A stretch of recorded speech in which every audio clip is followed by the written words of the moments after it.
¿cómo están? Ahí está. Perfecto, ya está aquí. Pues nos acompaña, ¿cómo se dice tu nombre? ¿Hatuey? Atuey. ¿Hatuey Atuey. Viveros? Güey, Sí. eso nos preguntábamos. ¿De dónde es tu nombre? ¿De dónde proviene tu nombre? Pues del Caribe. Atuey era un indio taíno que fue el que organizó la rebelión contra los españoles cuando llegaron al Caribe, que sería República Dominicana, Haití, Cuba. Entonces, los cubanos lo reivindican como el primer héroe de América. ¿Y de dónde eres, Atuey? Yo de la Ciudad de México. Ah, mira, es que, fíjate, A ver. él viene a presentarnos su documental, Notas para no olvidar, un documental que narra, pues, la vida común de tres personajes que viven en Cuba. Entonces vamos a hablar de ello, vamos a adentrarnos más a esto. Pero, pues, ¿cómo siendo mexicano te fuiste a hacer un documental a Cuba? Bueno, pues mi abuelo era cubano. Él salió en el 49, es decir, 10 años antes de la revolución. Entonces, pues nos tocó una relación con Cuba mucho más basada en la nostalgia por la familia, en la cultura, y pues un poco exentos también de tener que tomar partido en las posturas revolucionarias o antirrevolucionarias. Es decir, nuestra relación con Cuba pues era mucho más desde el cariño y las cosas que comparte México y Cuba.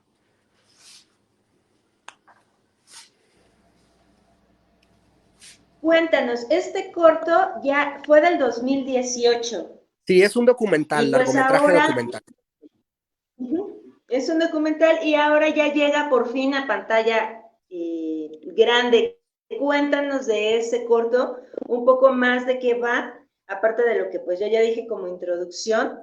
Sí. Cuéntanos un poquito de estos tres personajes, de estas tres generaciones que aparecen en este documental. Bueno, pues mira, toda la idea surge por pues, descubrir, voy en busca de Piro, que es el último hermano vivo de mi abuelo. La familia me dice, bueno, pues mira, la historia es esta. Yo quería conocer Cuba y mi abuelo me prometió llevarme a Cuba. Entonces, pues muere ese año y yo ya no puedo ir. Entonces me queda como el gusanito de pues, haber conocido a mi familia.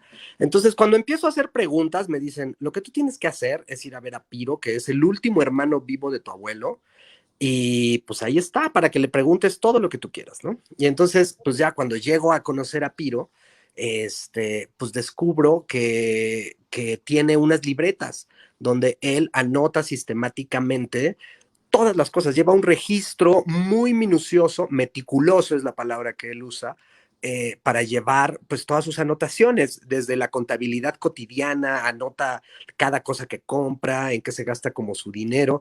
Después hay otra que tiene que ver con los eventos importantes de la vida, y hay otra, que esa es la que me dio mucha curiosidad, se llama ubicaciones. Entonces, en Cuba hay pues una tendencia a guardar objetos. Las cosas tienen un valor de uso mucho más desarrollado que el que tiene el valor de uso las cosas aquí en México. Si necesitas un tornillo, pues no necesariamente es que vayas a la ferretería y lo puedas encontrar. Entonces hay pues una tendencia a ir guardando por si se llegaran a necesitar. Entonces, en esta libreta de anotaciones, él tenía de ubicaciones, él ubicaba cada uno de los objetos que tenía registrados. Entonces, pues me parecía fascinante porque me parecía que a través de esas notas podíamos hacer una reconstrucción de todo un sistema cultural de la Cuba contemporánea y para mí de mi familia. Entonces, ahí es como parto. Dije, bueno, pues, ¿qué objetos utilizan? ¿Cuál es como la tecnología alrededor de la que se desenvuelven? ¿Cuáles son los eventos? ¿Qué comen? ¿Qué compran? Entonces me pareció que estas libretas iban a ser una guía para tener pues un retrato muy fidedigno de la vida cotidiana de mi familia, y así es como inicia. Entonces, a partir de ahí, pues también descubro que hay diferencias entre las generaciones. Entonces, Piro representa a una generación, a la generación de mi abuelo. Hay otro de mis tíos que representa a la generación pues que ahora tiene 50, 60, y mi prima que tiene 15 años, ladies. Entonces, pues me pareció que eran las personas que yo quería acompañar en su vida cotidiana, pues para hacer un retrato minucioso de la Cuba contemporánea y de los sueños y de las aspiraciones de 3 distintas generaciones. Y este último personaje, Ladies, que es la persona más joven de esta historia, ¿cuáles son sus aspiraciones, cuáles son sus sueños, representando obviamente los sueños de la gente, de los jóvenes cubanos? Sí, bueno, no sé si ella pues representa sus propios sueños y dentro de sus sueños pues hay un evento que es crucial en su vida que es cumplir 15 años y a diferencia de aquí en México como que se acostumbra el fiestón, entonces, y en Cuba a mí me llamó mucho la atención que lo que se acostumbra es una sesión fotográfica. Es como el gran evento. Yo estaba esperando la fiesta, así como de, bueno, sí, la sesión de fotos, pero ¿y la fiesta?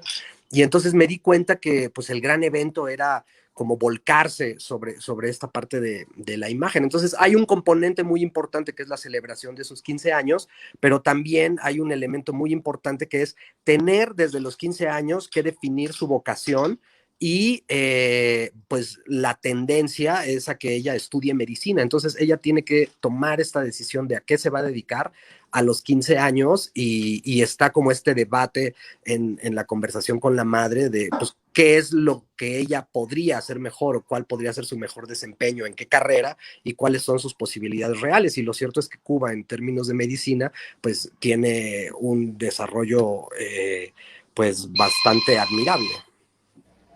¿Tú qué diferencias ves de la Cuba antes de Fidel Castro a la Cuba de ahora, ya después de la muerte de Fidel Castro? Pues no te lo puedo decir porque no he vuelto después de la muerte, es decir, cuando yo, cuando, a ver, denme un segundo, sí. Es decir, cuando terminamos de filmar la película, pues yo ya no he podido regresar, entonces no tengo una percepción fresca de cómo se ha desenvuelto, ¿no? Pero lo que sí es que pues la película retrata perfectamente cómo se vive y cómo se vive en ese momento la muerte de Fidel. ¿Y tu familia vio el documental? Sí, el documental se presentó en el Festival de Cine de Morelia, entonces pues vinieron a la presentación. Ah, vinieron. Entonces, sí, estuvieron aquí presentando la película y la experiencia fue maravillosa, o sea, como mucho más poderosa de lo que yo imaginaba. Fue muy bonito como el cariño y la recepción del público. ¿Sabes qué? Esta película es como recordar que México y Cuba son hermanos y que por alguna razón histórica han dejado de verse durante mucho tiempo. Entonces, para mí es como un reencuentro entre 2 hermanos que pues, se han distanciado un poco y que después de ese tiempo recuerdan el cariño con el que siempre se han acompañado en la vida. Pues sí, no hay que olvidar aquella frase de Fox, vienes, comes y te vas, que le pidió a Fidel Castro en alguna reunión aquí que se hacía en México para que no se fuera a enojar Estados Unidos, que básicamente pues sí enojó mucho a la gente en general esta situación, porque Cuba es un país muy hermano de México. Bueno, a pesar de que nos cuentas de que no has vuelto a Cuba, ¿qué reportes tienes tú de cómo se ha manejado allá el COVID? ¿Cómo está la situación? Porque parece que Cuba es uno de los países que ha tenido mucho mejor manejo de la pandemia que los de llamados primer mundo. Pues mira, una de mis tías que vino a la presentación, ella pues trabaja en el área de farmacia y desde las primeras, o sea, tengo un seguimiento muy concreto y muy cercano de cómo ellos lo han estado haciendo. Y pues en principio tienen una política de prevención que pues ayuda muchísimo a la salud. En México creo que tenemos poca prevención. Entonces, ellos también apuestan por una serie de elementos de medicina natural. Ella me planteaba el uso de la cúrcuma y el jengibre de manera preventiva en gárgaras y en tal, y se volvieron políticas de Estado, el tratamiento preventivo con plantas, por ejemplo. Ellos tienen un desarrollo de una fitofarmacia pues grandísimo y su fitofarmacia científica, es decir, no está acompañada de componentes, como le llamaríamos, como pues culturales y rituales, ¿no? O sea, a partir del bloqueo, ellos, como que la población perdón, a partir del periodo especial, como que la población se volcó sobre el uso de plantas por la carencia de insumos para fármacos, y ahí intervino el gobierno y dijo, no, a ver, esperen, vamos a ver qué es lo que las plantas tienen, e hicieron un estudio muy vasto sobre las propiedades de las sustancias activas de sus plantas y generaron una fitofarmacia. Entonces, cuando mi tía vino a México, me dijo, oye, quiero que me lleves a una farmacia, y la llevé a una farmacia pues de estas de cadena y ella no daba crédito, estaba, no sé, creo que muy triste, porque decía, ¿cómo puede ser posible que México, un país, el segundo con mayor cantidad de plantas medicinales, que tiene una tradición ancestral en el uso de plantas y que tiene mucho más recursos que Cuba, tenga su farmacia convertida pues en un centro comercial? Y entonces, eso habla mucho como de la forma como nos enfrentamos a la salud, y la salud tiene que ver con la concepción de la vida. Entonces, algo que me gusta mucho de Cuba es la vida. Pero voy a lo del COVID. Eh, por ejemplo, bueno, decía el uso de las plantas para la cuestión preventiva, pero ellos han desarrollado también su propia vacuna. Recordemos que Cuba tiene, pues, en el área del VIH, ellos fueron como de los primeros países que lograron, por ejemplo, frenar la transmisión de madre a hijo en los embarazos, y tienen una gran investigación de los antirretrovirales en torno al VIH. Entonces, basados en sus propios estudios, ellos avanzaron rápidamente en el uso de tratamientos, y pues a mí me parece sorprendente que ellos tienen su propia vacuna, es decir, no sé si son el único país latinoamericano que ha desarrollado su propia vacuna. Y a mí me sorprende por qué, por ejemplo, países como México no han colaborado o no han hecho acuerdos con un país hermano latinoamericano en el acuerdo para ver cómo se va a trabajar regionalmente con el uso de las vacunas. Entonces, a mí eso también me hace sentir como la postura de México, que quiere estar como más cerca de otros lugares, cuando pues hay países como Cuba, que me parece de verdad sorprendente que pues hayan logrado su propia vacuna. Eso es fantástico. Oh, sí, muy interesante que nos puedas hablar directamente, pues, porque estás conociendo a gente que vive ahí, cómo lo está viviendo y qué es lo que está pasando realmente, porque sí es destacado el trabajo de esta isla y su organización para contener esta situación. Sí, mira, hay otro ejemplo. Uno de mis primos estaba bajo sospecha de COVID, y pues ellos hacen un sistema de, pues como de, no sé cuál sería la forma técnica, pero como de mapeo. Entonces él, al ser sospechoso por haber posiblemente, por haber estado con una persona diagnosticada, estuvo en observación, pero fue una observación hospitalaria, es decir, él fue hospitalizado aún sin saber si tenía COVID. Y entonces, a partir de que resultase positivo o negativo, el resto de los miembros con los que tuvo contacto también fueron paulatinamente siendo hospitalizados para verificar. O sea, la hospitalización era para ver si daban positivo o no, no es que se hospitalizaban después de que dieran positivo, ¿no? Entonces, eso les permite tener pues como un control muy grande sobre la pandemia. Y bueno, volviendo un poco al cine, ¿qué te gusta a ti del cine cubano? ¿Cuáles son tus obras favoritas de este cine? Híjole, me agarras un poco en curva. No, Fresa y Chocolate, ¿te gusta? Sí, claro. Pues creo que a mí me gusta mucho el cine de Santiago Álvarez, ¿no? Creo que Memorias del Subdesarrollo es una película memorable, es una de las grandes películas. Creo que los cubanos sí tienen con Santiago Álvarez una tradición documental gigantesca, y ahí es pues donde yo me conecto, ¿no? En términos del audiovisual. Yo me acuerdo mucho también haber visto dibujos animados. Yo me acuerdo mucho del Pidio Valdés, ¿no? De Juan Padrón, este animador.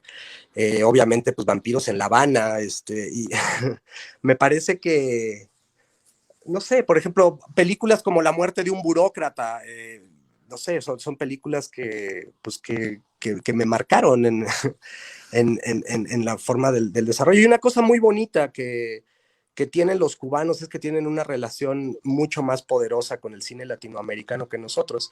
Yo me he dado cuenta que en México toda nuestra formación y como nuestras influencias, pues muchas veces tienen que ver con el cine europeo, en menor medida, pero también con el cine norteamericano independiente. Y pues una cercanía de nosotros con el cine comercial norteamericano durísima, o sea, somos ya pues como sus consumidores fijos, ¿no? Y me doy cuenta que nosotros tenemos una relación poco cercana con la cinematografía latinoamericana, entonces sí, poder estar en Cuba en el contexto del cine también me hizo ver pues que nuestra mirada está también muy sesgada, que no estamos mirando al sur, que estamos como olvidando esas hermandades que nos han acompañado a lo largo de nuestra historia. Y y no sé, creo que sí, eso.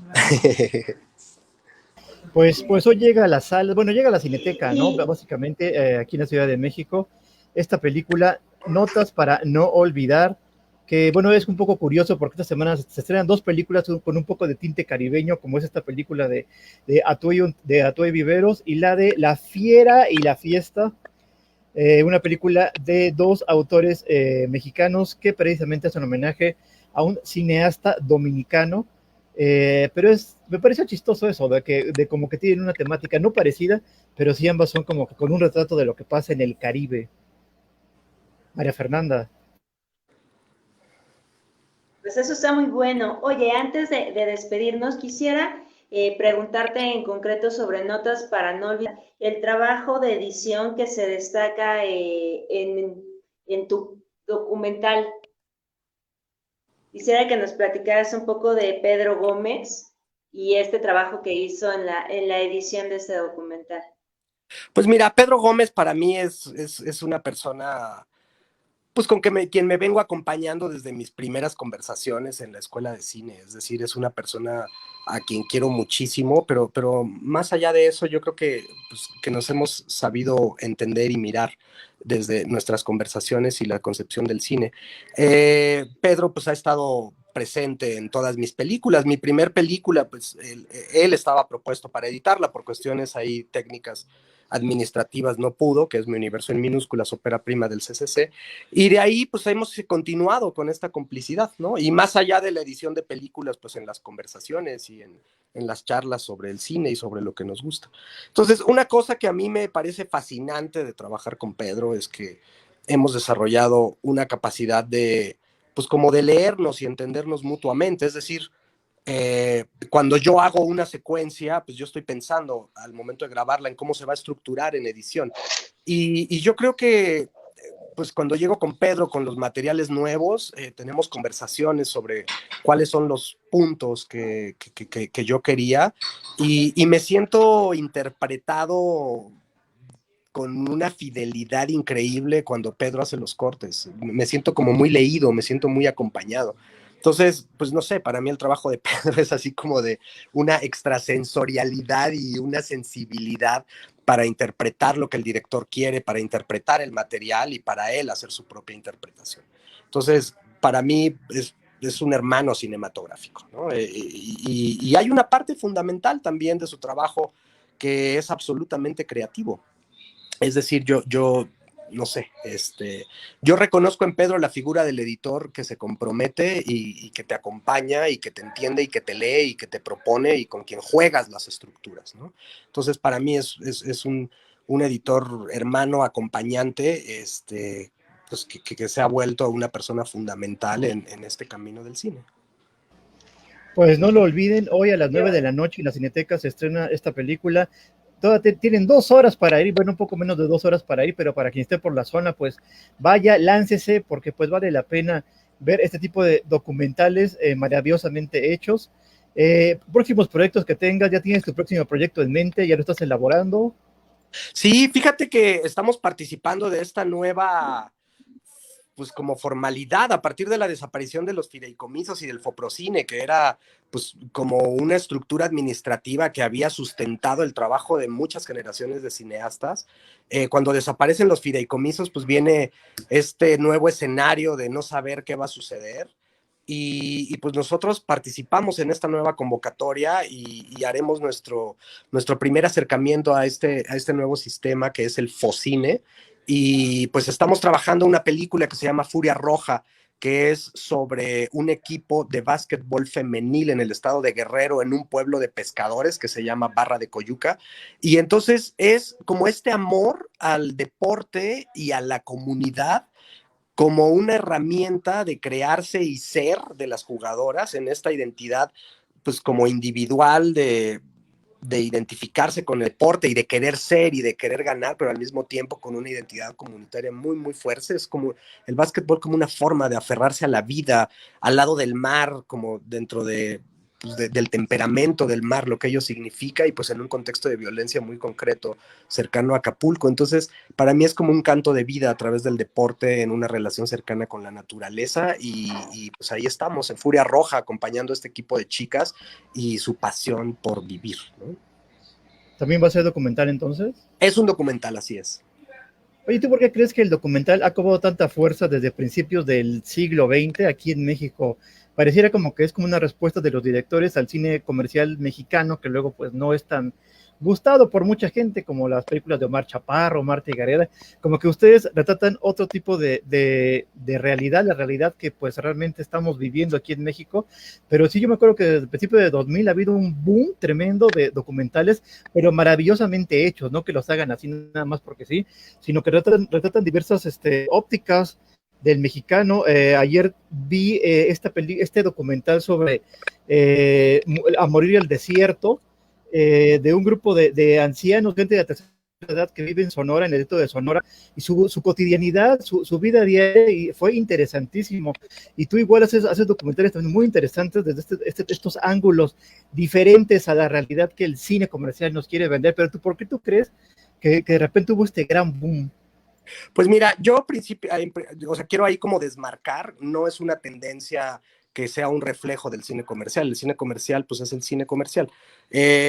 No está ligado el trabajo que yo hago a una respuesta o reacción en función a ese universo.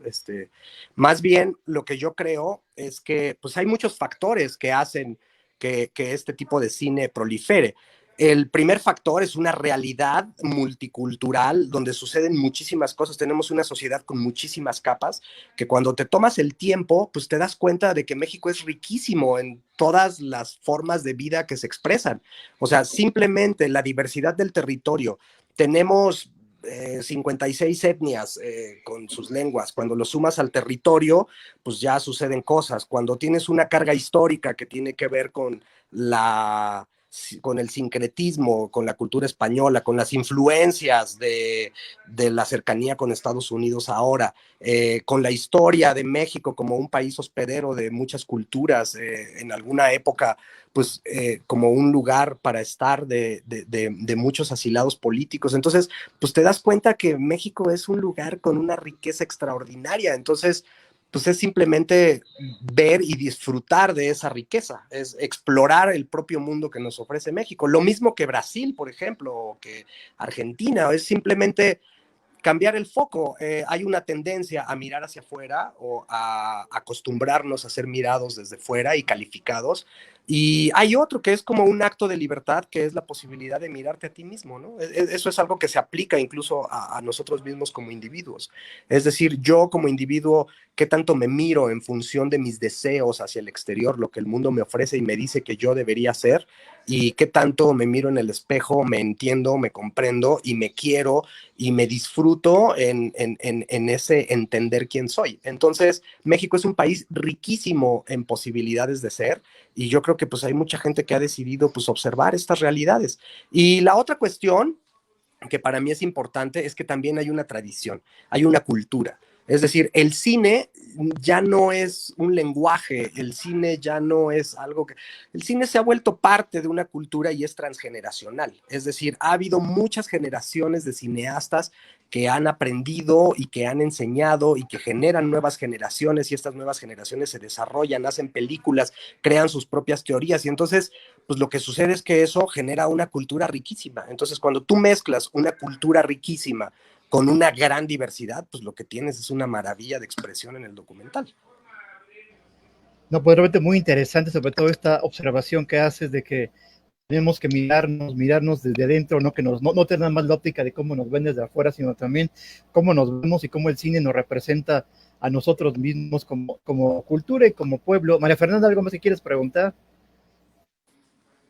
No, simplemente pues agradecer, la invitación queda. Además, pues no nada más está en Ciudad de México, está en diferentes salas.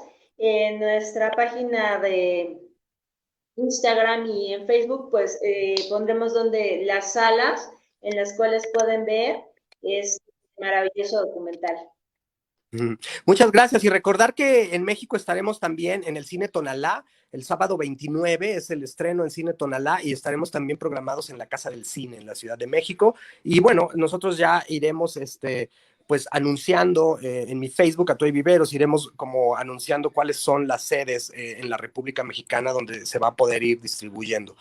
Quiero recordar que la distribución para películas es como uno de los elementos más complejos y ahora en una etapa de pandemia, pues es un esfuerzo extraordinario que está haciendo gente alrededor por crear esta ruta, por tratar de reabrir las salas, por volver a las funciones en vivo y pues por mantener viva esta posibilidad de programar películas pues que donde nos miramos y nos reconocemos nosotros mismos. Entonces, pues es importante, iremos pues mostrando las salas y los horarios para que nos puedan ir acompañando en esta ruta itinerante. Pero bueno, pues por este fin de semana, también Muchísimas sábado y gracias. domingo, 9 de la noche en la Cineteca. No lo olviden, láncese, compren sus boletos desde antes, porque luego llegan y ya no hay boletos por la disminución de capacidad. Pero si quieren ver algo muy interesante, vean el documental de Autey Viveros, Notas para no olvidar. Pues muchas gracias por haber estado en el programa, Autey. Nos vemos en una siguiente ocasión.